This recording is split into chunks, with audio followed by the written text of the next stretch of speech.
Good morning, everybody, and welcome to the Today's Restaurant News Networking Group. Today is June 24th. Beautiful day today. Wanted to mention to you that there will not be a meeting next week.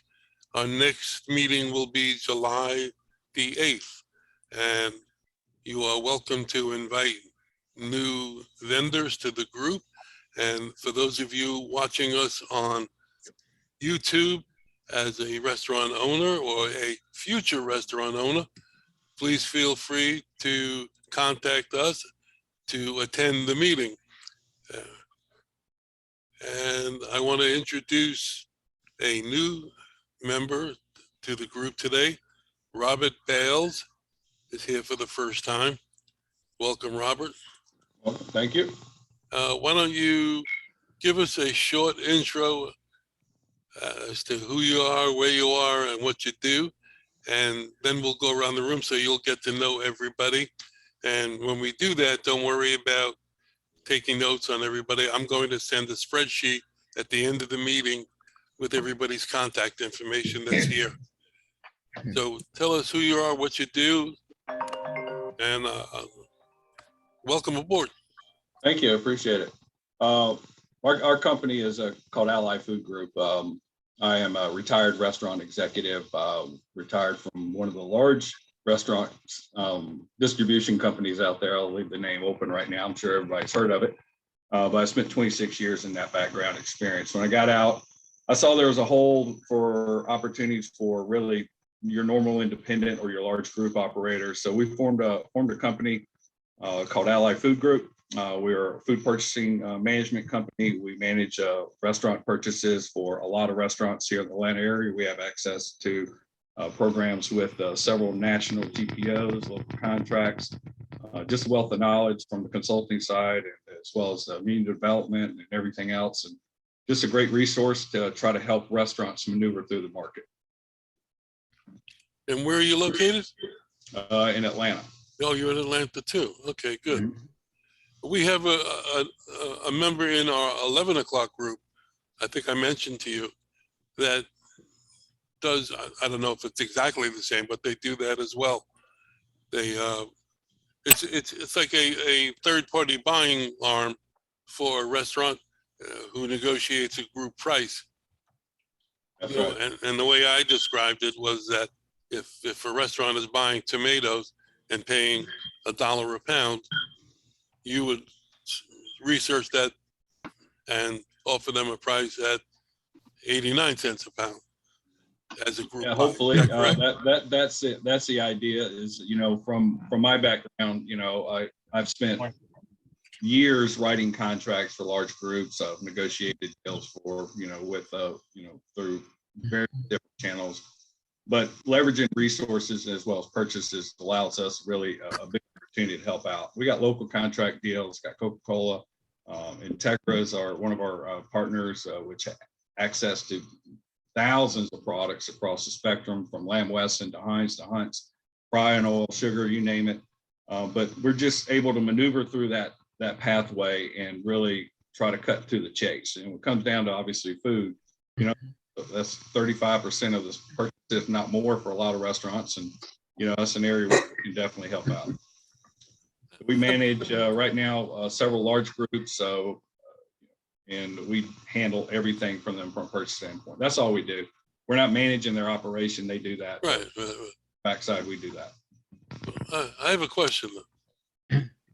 If I'm a restaurateur and I'm your client and I'm buying, let's go back, the tomatoes, and you get me a price this week of $1 a pound, what happens next week when the price of tomatoes goes up wholesale to $1.25? How long does your arrangement with the customer work? It really depends on each operation and the purchasing volume, but we typically try to negotiate a distributor agreement. This is where it's very transparent for the operator to understand what they're doing. That the distributor is at a set margin over cost, or case price per cost, or whatever it might be, or fee per case, whatever they might be negotiated, and we typically have those locked in on commodities for maybe 30 days at a time, and allow that operator to be able to settle in with a and then know what might be expected. Commodities are just commodities. They're going to move around. Yeah. Most distributors or most vendors are not going to position themselves too far ahead in case the market was to, go up or go down. They don't want to get caught. So typically around 30 days is about the longest you'll see for category management for the distributor side. Okay, great, thank you. Yeah. Sure. So we'll go around the room for our regular intros for your benefit and for our viewers. Bruce, you want to start us off?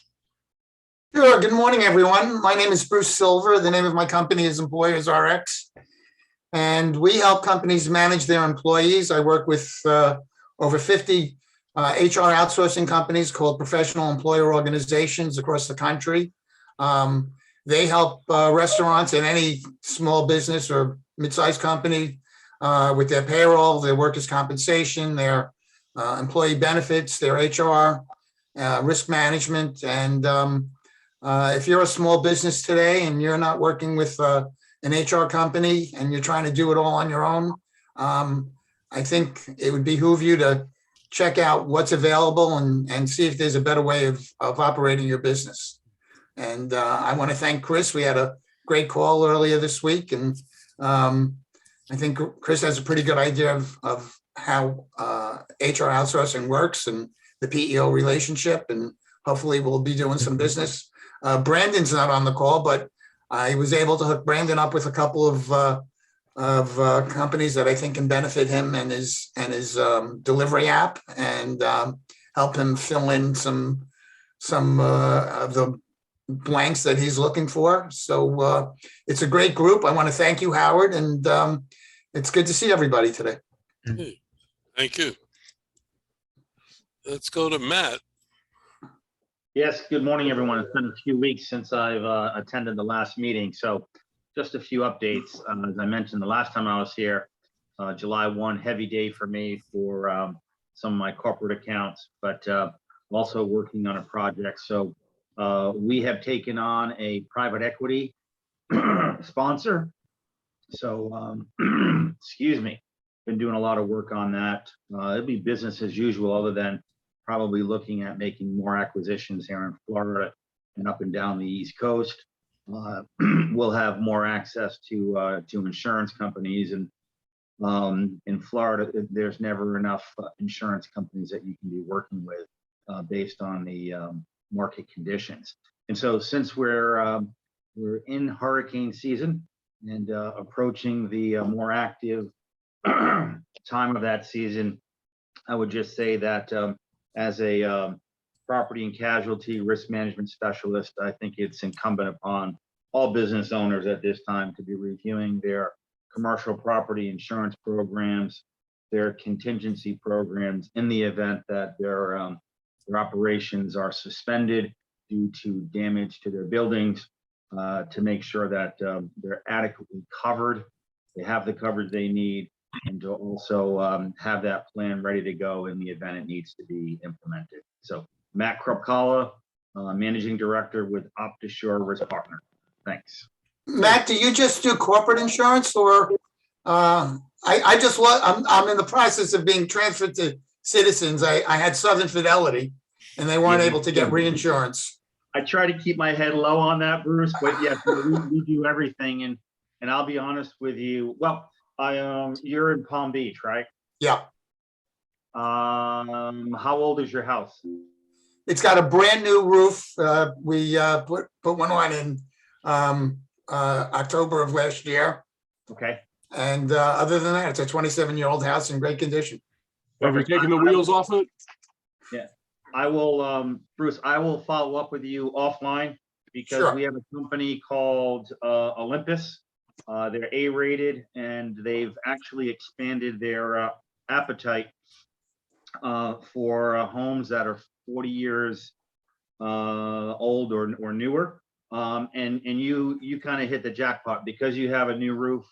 Most likely you would qualify and avoid going to citizen. So I will definitely follow up with you offline. Super, I appreciate that. My pleasure. See, Howard, that's why this group is so great. That's why I love this group. You never know. Thank you, Bruce. Thank you, Matt. Thank you, Matt and Bruce. Thank you, man. I also wanted to mention that next week on Wednesday, we are going to be driving through Atlanta to Nashville and spending some time up in Nashville and then coming back. And we've made some plans to meet with Brian on the way back, somewhere along 75. We haven't decided yet, nor have we decided what day.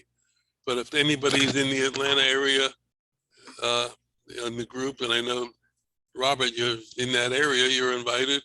I'd love to have lunch with you guys on the way back. So I'll keep in touch with you, let you know. Brian and I will come up with a place, but we don't know the day yet. Howard, maybe Yeah. I can help a little bit there. It'd be July 6th.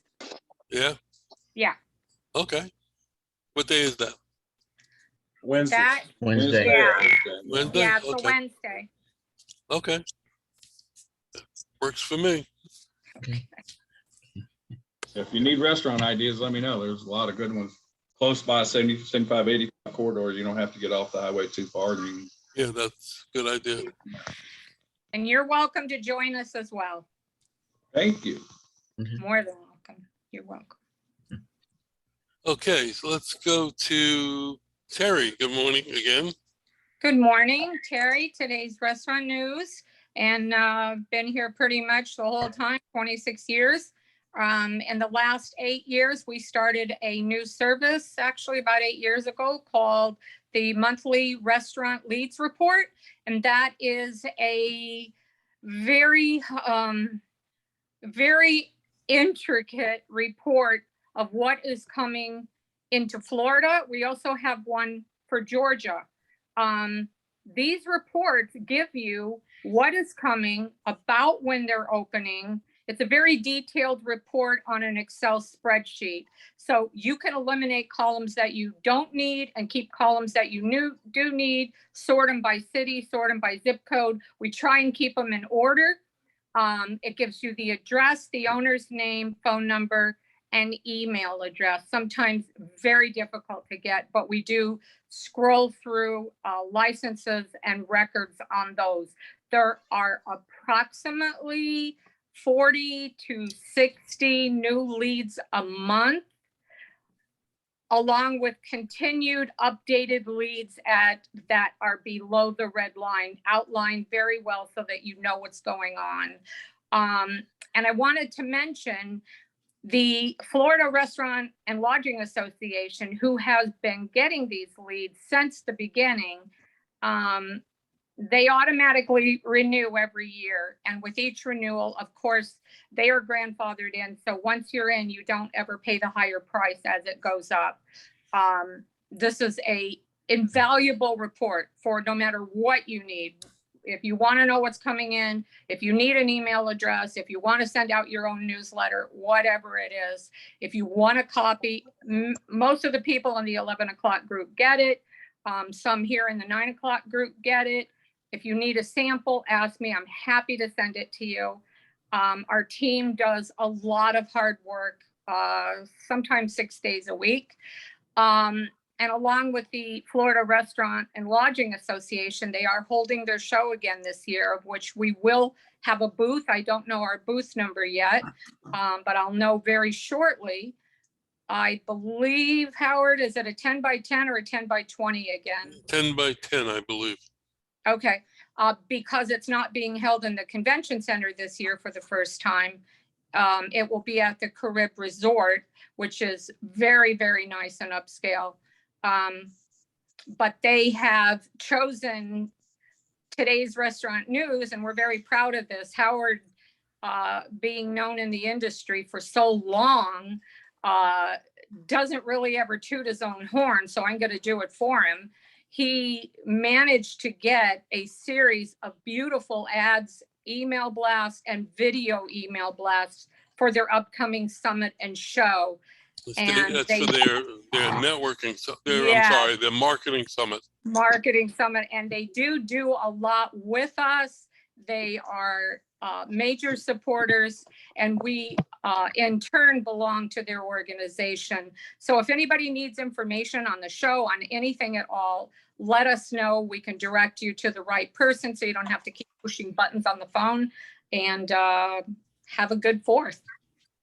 And by the Thank way, you. that marketing summit that they put on is an excellent presentation. They've got great speakers and very informative, I was very impressed with it when I went prior to COVID. And so we're going to be doing the marketing for them starting next week. And the celebrity chefs, and you're usually one of the judges at the show as That's well at the for show. new products. Yeah, but it's nice to know. It's nice to know. You work really hard for them, and they appreciate it, and they know they get results. So that's great. Okay, thanks for tooting my horn.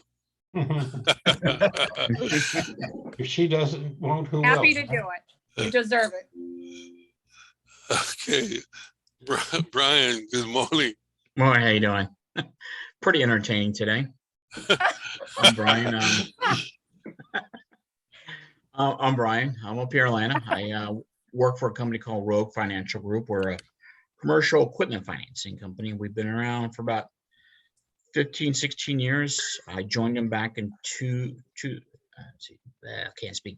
back in September of 2020. We primarily work on the hospitality side, which could be a startup, could be an existing business looking to purchase equipment from front of the house, back of the house, from all different types of vendors. We do commercial financing for that. We also do non-restaurant things, trucking, things like that, but primarily the hospitality side. But I've been with them 2 years, but I've been in it for probably, I guess, about 10, 11 years. And that's what I do. But I have a question for Robert.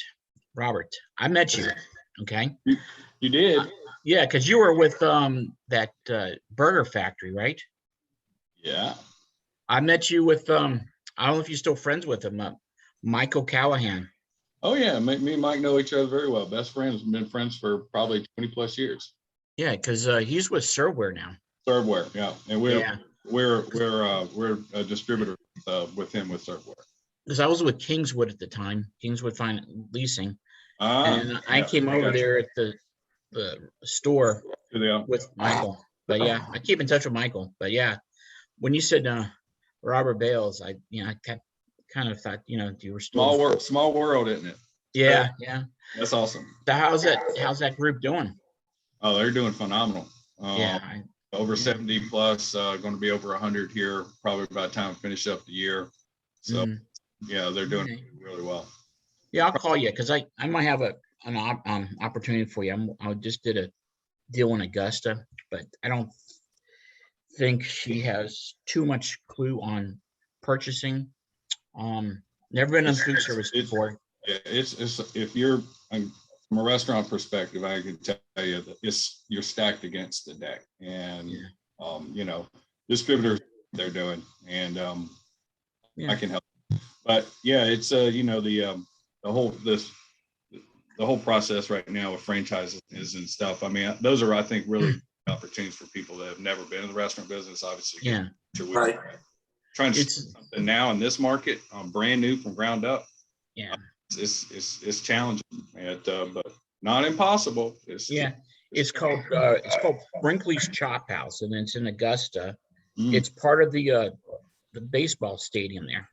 Oh, okay. Her name's That Kimberly. new facility over in North Augusta looks really nice. Yeah, but she's I don't know. We'll see. It's supposed to open up in August, so I think she's going to need some help. And Mike's got my cell. If you don't have it, you can text Mike and give it to me. I'll glad to talk to her.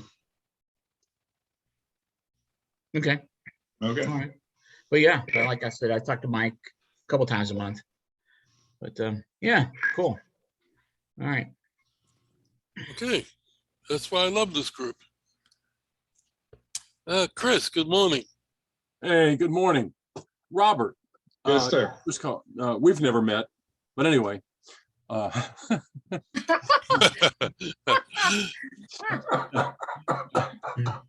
Chris Kaufman, CHRIS Kaufman and Company, C for clubs, H for hotels, R for restaurants, I for institutions, and S for sales. Those are the 5 disciplines in the short but illustrious 41 years of recruiting that we have made placements. Most of our work is in the restaurant area, and that's why we also have a moniker known as Restaurant Recruiters of America. And primarily, we enhance the human capital of restaurant companies by providing ACEs for their great places. Hey, that's clever. ACEs for great places. Yeah, Yeah, you should use that. I Yeah, will. Yeah. Yeah. Okay. You just did. All right. So, based in Vidalia, Georgia, also have an office in Ackworth, Georgia, and started the company in Atlanta, Georgia, but working throughout the United States. Got a project coming up in Central Florida, and if it becomes fact, not fiction, I'll be able to brag about it in a couple weeks. In the meantime, we continue to work on behalf of those companies, small and large, primarily the regional companies or the smaller companies that don't have access to the talent pool that we do. So in a way, it's kind of similar to what Robert's doing in the sense that what he just mentioned about an independent going out there and trying to get the best price, et cetera, the deck is stacked against them versus tapping into the talents that Robert and his crew would bring and the knowledge they would bring. And so that's also our calling card as well when it comes to the people component and the ability to know who's who, and also who's financially stable, because there's some companies out there that will promise the moon, the sun, and the stars. By the same token, I happen to know from some real estate people I know in the restaurant business that that same company is about ready to go out of business. So we can advise candidates, buyer beware.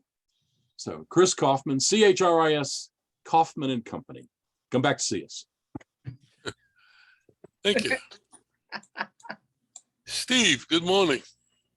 good morning, everyone. Well, most of you know I'm a business broker. I help people buy and sell businesses.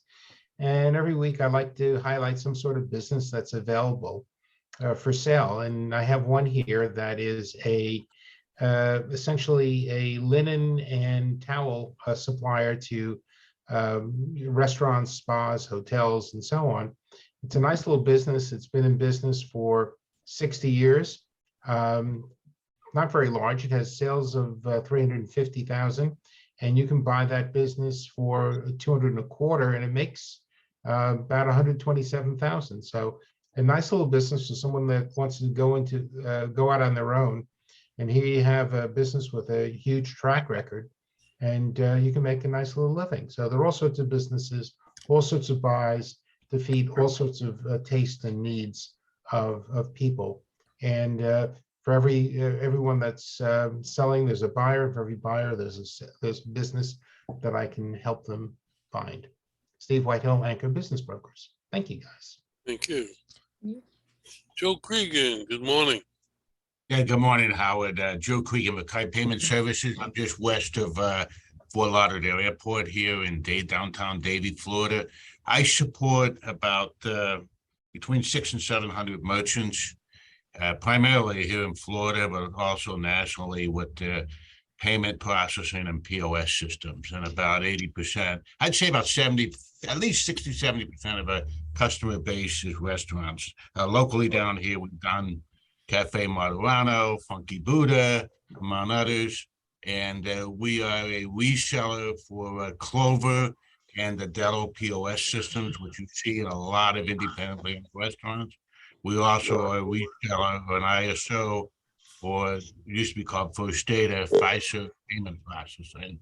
So we have a small, we have reps here in Miami, Fort Lauderdale, and also in Orlando, Tampa area.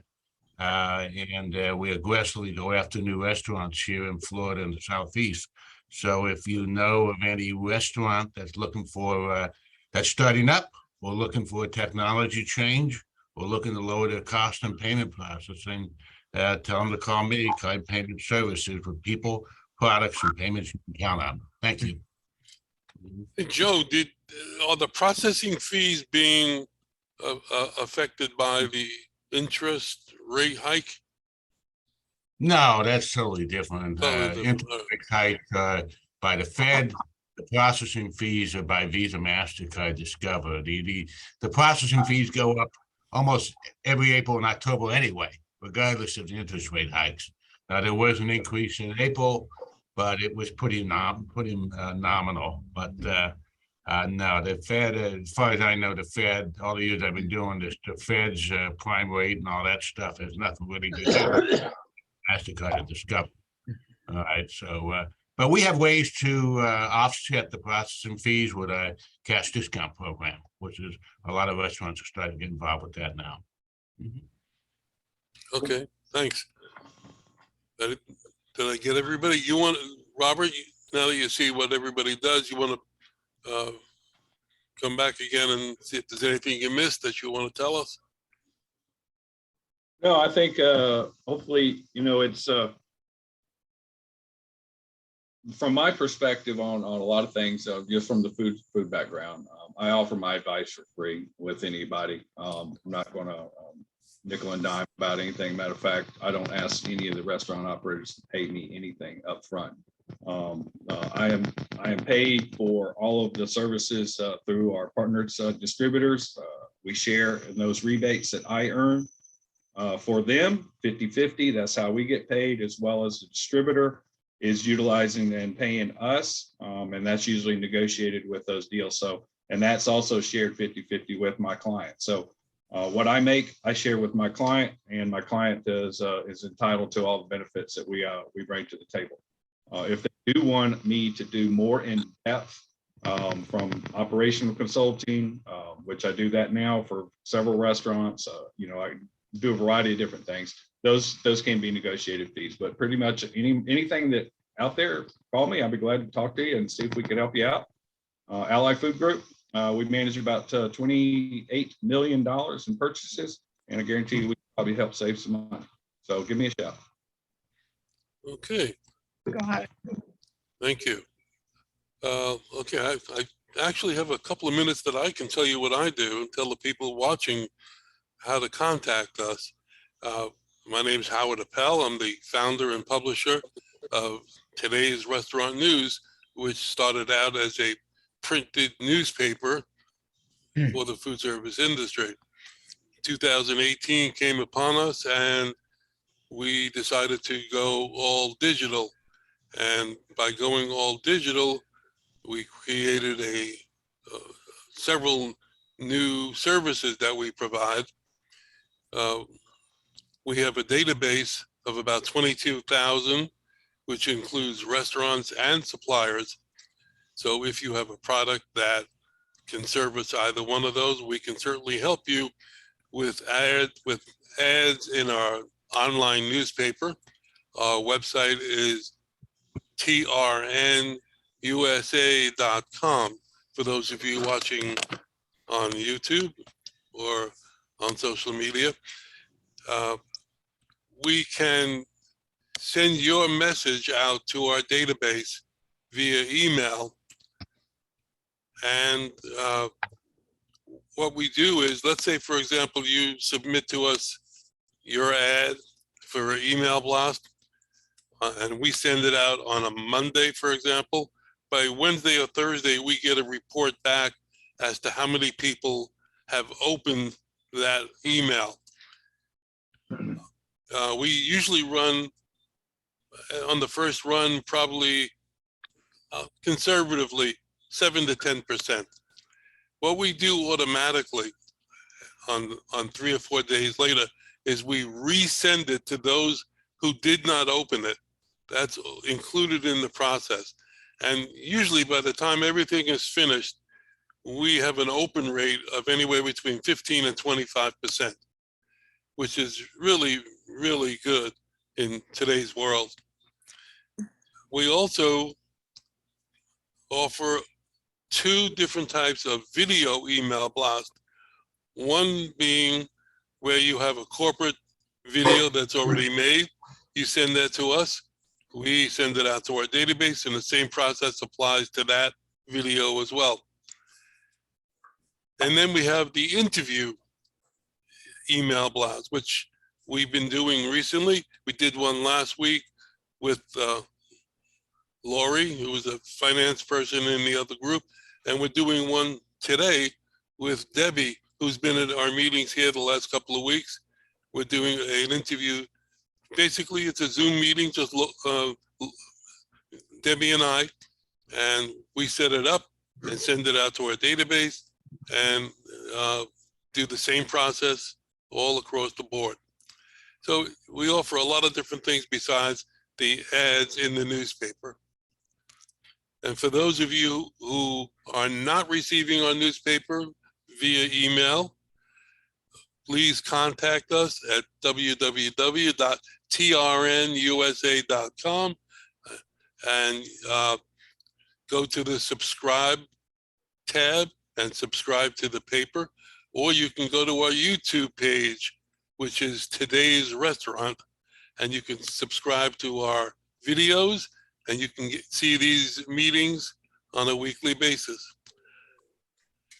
And that's all I have for our information. I'll give us our phone number also. It's 561-620-8888. Okay, thank you all. I'd like to start to schedule our members to do an extended intro, because we have people watching us on YouTube and on social media that may be interested in what we do a little bit more in depth, and the group can always benefit from that also. So I think Steve wanted to do a presentation. Are you good for the 8th? Yes. Whenever the 8th is, a week from. Oh, no, It'd be the first meeting back after the 4th. Yeah, that's fine. Okay. Anybody else? The 15th of July or the 25th of July? I'm gonna do the 15th. Right. Oh, Brian's gonna break out the PowerPoint again. I'm as of right now, I'm good unless I have to move my Right. daughter in Savannah. Okay. I'll do the 25th, Who's the 25th? Matt.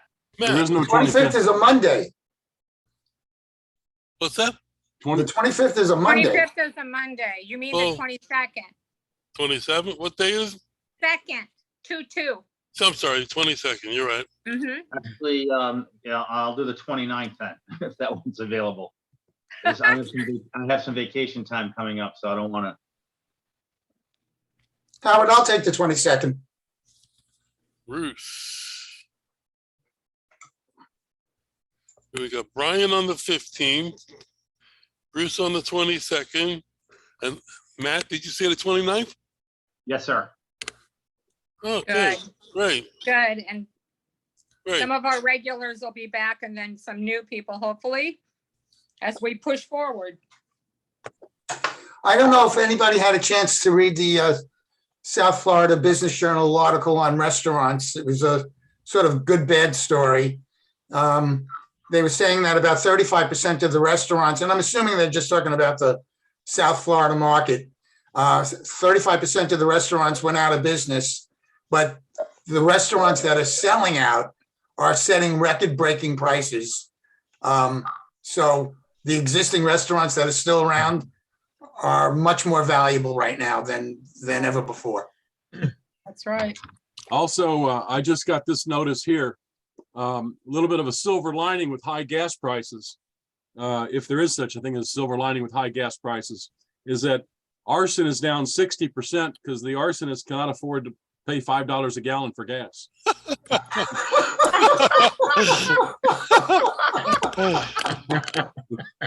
All right, Chris.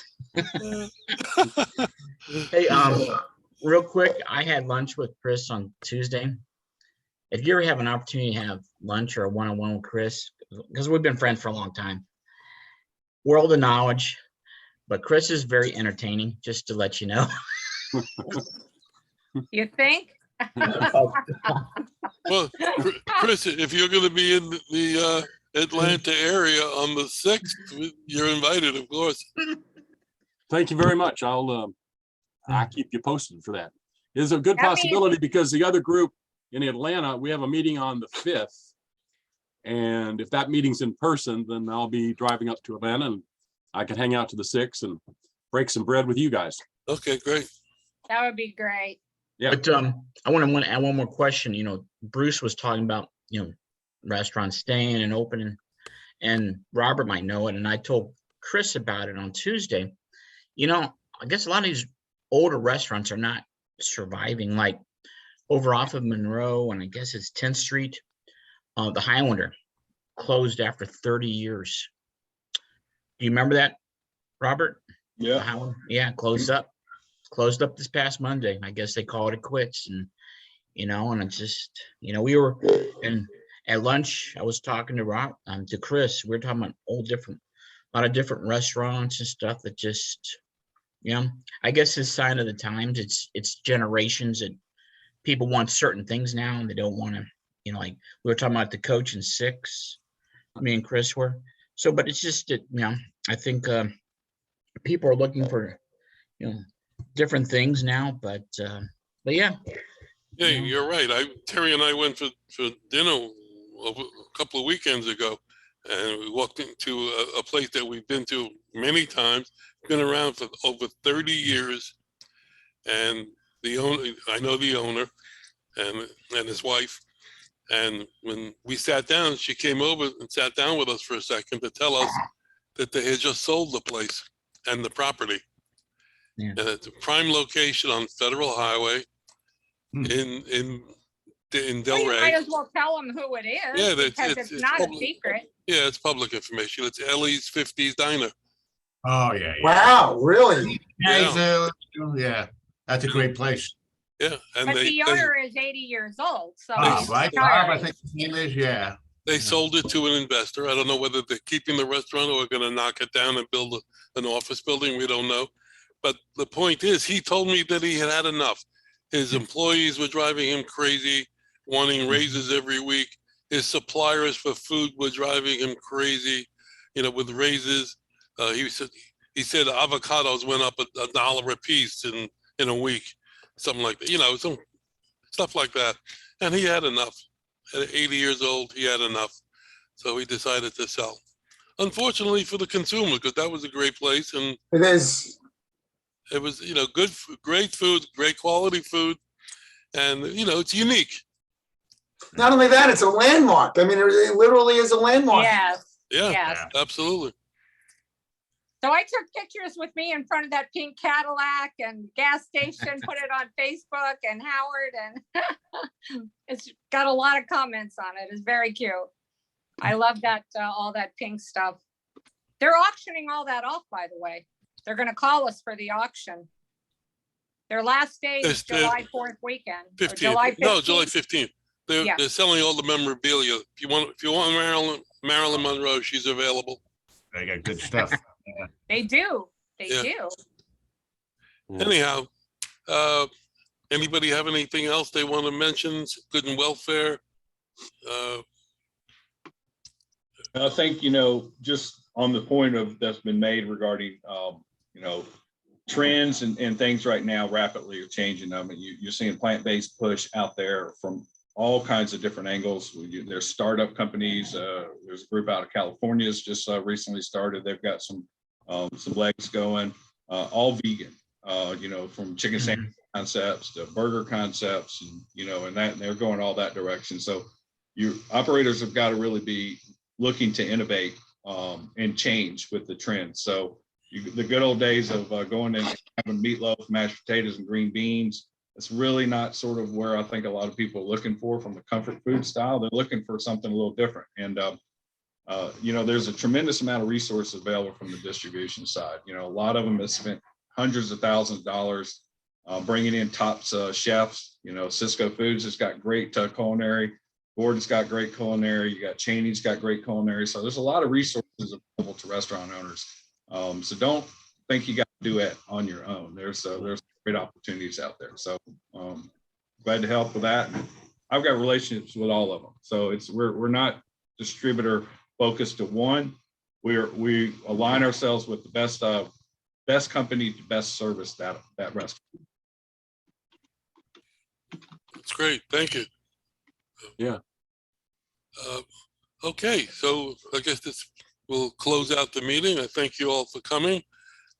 I will keep the window open for those of you who want to stick around for a little bit. Have a great July 4th weekend, and we'll see you on July the 8th. Take care.